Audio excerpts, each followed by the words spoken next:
If I was to give a proper Irish review of Yareli, it would be she's feckin' shite, lads. The biggest bad would have to be Yareli, the Warframe that was not needed. Good lord. She is a fan service Warframe right now and nothing more. Her whole kit is just underwhelming as hell. There's no synergy between abilities, nothing gels. And the number one most useless thing they could have added was this ability, K-Drive. They just wanted to do this. Nobody likes K-Drives. This is supposed to be a mobility and survivability tool.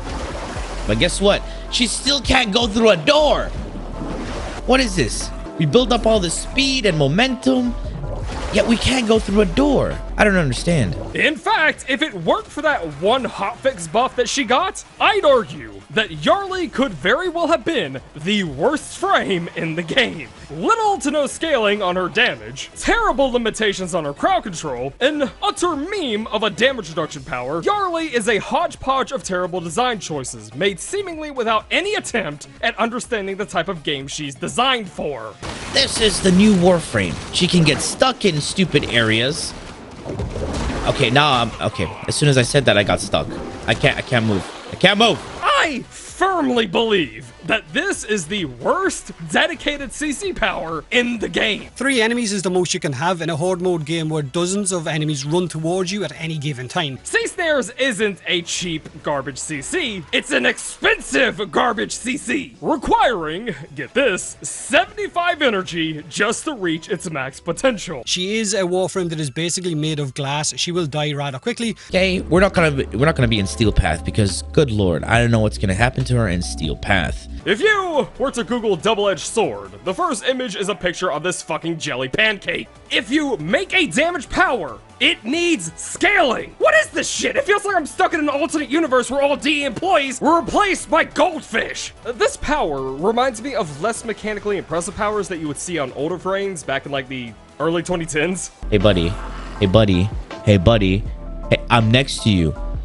As Yareli sits right now, as I said at the start of the video, she is just a fan service Warframe for, I guess, kawaii fans who don't really care much about the abilities and just like the visuals. And if you're one of them, then knock yourself out, enjoy the frame. But from my perspective right now, and I hate to say it, but she's feckin' shite, lads.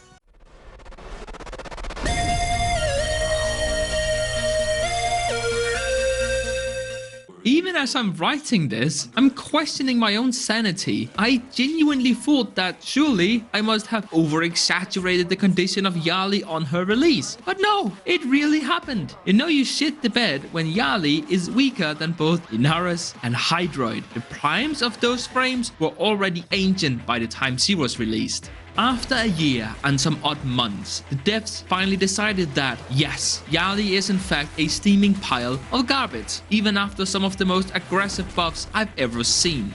And speaking of which, I have no idea why they said she got a rework. She didn't get a rework, dude. Wukong's first ability was changed from a useless slam attack to a clone of himself that deals 300% damage. The ability was fundamentally changed. Yareli still has the same abilities, and yes, that does mean that she has all the same problems as before. And as you will remember from the introduction, these problems were monumentally destructive to her viability. And so you better hope these buffs are the second coming of Christ, because I'm telling you, this Warframe needs Jesus.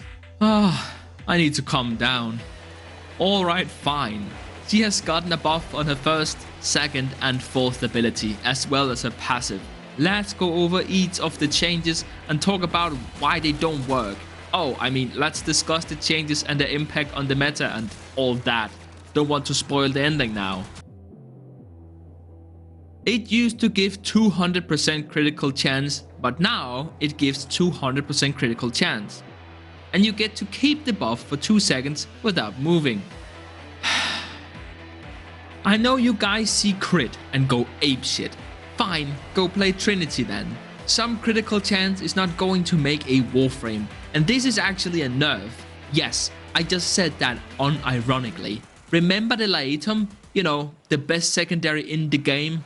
right? You have to not crit to get your 1200% damage increase, and with all the batshit crazy maneuvers you have to already perform to not sprawl out on the ground like jelly pancake. having to stop every 2 seconds, every 10 seconds to stack this back up. It's just, my god, playing this frame feels more like managing a nuclear power plant while inhaling so much copium that I'm shocked that you haven't succumbed to an overdose yet.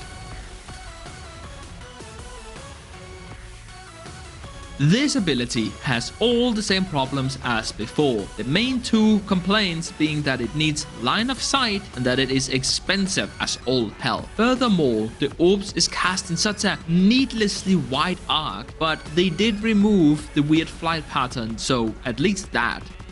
Yeah, I guess I should mention the changes.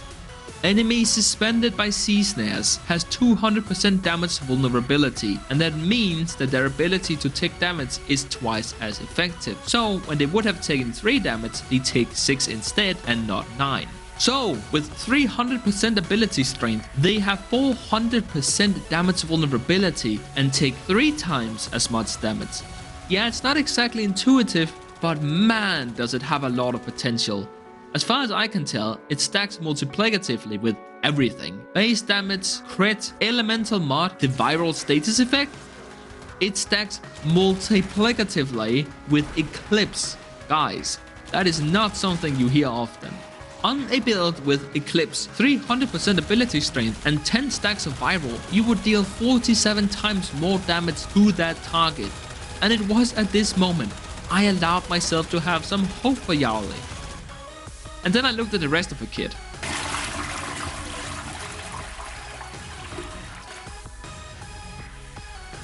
But you skipped over Merulina!